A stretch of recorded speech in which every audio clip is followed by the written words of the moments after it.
A veteran Georgia lawmaker has abruptly resigned after the 11 Alive investigators found him discussing bills with lobbyists behind closed doors. Chief Investigator Brendan Keefe was thrown out of the ALEC meeting in Savannah, which was funded by corporate donations. And now the group ALEC is reacting to our story tonight. Georgia Representative Ben Harbin announced his resignation on Monday, the same day we asked him for an interview about the private ALEC meeting where we saw him seated across from the top lobbyist for the cell phone industry. Harbin won't tell us why he's leaving in the middle of his term after 2 decades in the legislature, but he told an Augusta newspaper he's leaving to become a lobbyist. This chamber is open to the public. You can sit in the galleries of the Georgia General Assembly and watch legislators vote on laws. But there's nothing going on here. On the same day the House and Senate were completely empty, at least 20 Georgia legislators were behind closed doors in a Savannah hotel, creating bills with corporate lobbyists. If you'd please turn the camera off. No, we can't turn the camera off. Escort you up to your room and get your things. Why can't the people who elected them see the process?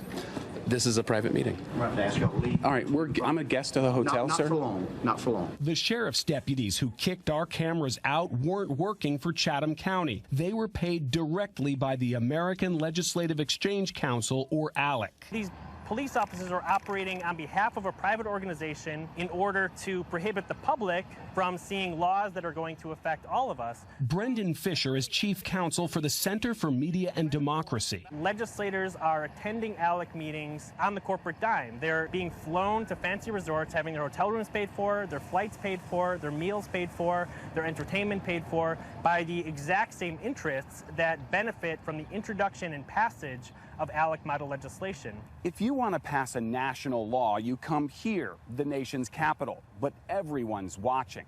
The senators and representatives are household names. But if you could pass that same law in every state, it would have the effect of a national law. And you don't have to go to 50 state capitals. You need only go to ALEC.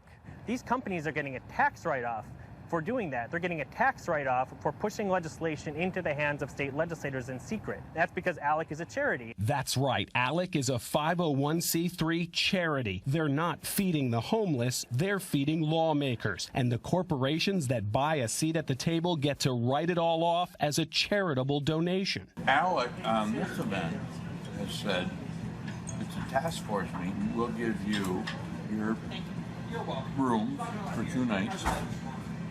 Up to 2 nights, and $350. We were in the hotel bar when this state legislator from New England suggested to a lobbyist she should donate a couple $1,000 to ALEC. One thing I've always wondered is where do laws come from? You know? Right. ALEC is the go-to person, for me anyways. Legislators and lobbyists are given an equal voice. They have an equal vote.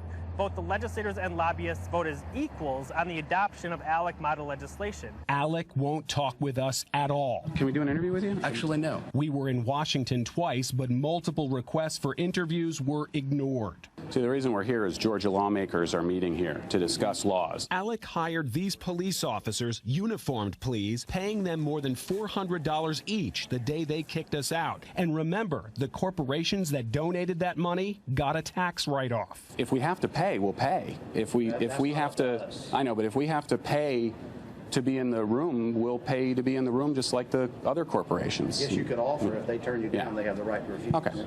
ALEC sent us a statement saying our operation is not only accepted, but commonplace in the state policy arena. We received several questions from viewers. Joel Foster from Douglasville asks, 20 lawmakers from Georgia were at that meeting, but you didn't list them. Why not? Well, Joel, ALEC won't reveal its membership list, but here are the 20 Georgia lawmakers who had their meals picked up by lobbyists that weekend, according to state ethics filings. Their names are on 11alive.com right now. None agreed to an on-camera interview. Ed Fickley from Gainesville asks, so you did register at the hotel using your real name? Did you use that same real name and press ID to attempt to enter the meetings as many were open to the press? All you had to do was pay the fee to enter. ALEC claimed on talk radio that we reserved the hotel room under an assumed name. We used the name Keefe, which I assumed 46 years ago at birth. ALEC also quietly altered its media policy after the event to remove this line prohibiting the media from private meetings between lawmakers and lobbyists. Our crew wore our government-issued Georgia House and Senate press passes, but those meetings were not open to the media with or without an ALEC-issued credential. We're told we need changes in our voting laws to make sure nobody cheats on Election Day. But not only is there no proof of a voter fraud problem in either state, there is proof that the lawmakers writing both those laws are not telling you something important about a group called ALEC. State Senator Charlie Jansen is confused about why we want to know about the secretive but very powerful group known as ALEC. I didn't use them at all for this bill, so I'm really not even understanding what the relevancy is. Senator Jansen says no powerful billionaires had any role in his Nebraska voter ID law. We've experienced a lot of voter fraud across the country. But even the chief official in charge of Nebraska elections says there's no real problem here. We've had an aggressive voter fraud unit already, and very few people ever try to cheat here. In fact, there's very little proof of any serious voter fraud anywhere, but so far, 31 states have jumped on the voter ID bandwagon anyway. Iowa's headed there too, and with little proof of cheating, many Democrats say it's really all about this man. For the first time in 9 years, the voter ID rules will probably keep a lot of the young and poor from voting. Both groups big Obama backers last round, and opponents say that's where this secretive group of powerful conservatives comes in. Voter ID in your state and a lot of other states is not something that is necessarily being created by the people you elected. Brendan Fisher works for the Center of Media and Democracy. They publish ALEC Expose. The watchdog group says almost every voter ID bill in the nation shares common elements to a template that's provided by the group American Legislative Exchange Council, or ALEC for short. ALEC calls itself a nonpartisan membership association for conservative lawmakers who share a common belief. The group includes support from the controversial billionaire Koch brothers and other huge names in corporate America: Johnson & Johnson, Kraft Foods, AT&T, Walmart.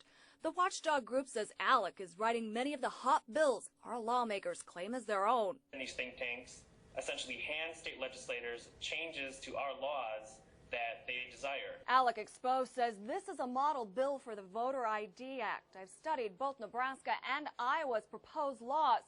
Both proposed bills hit on every single point in the ALEC template. And the co-sponsor of Iowa's bill?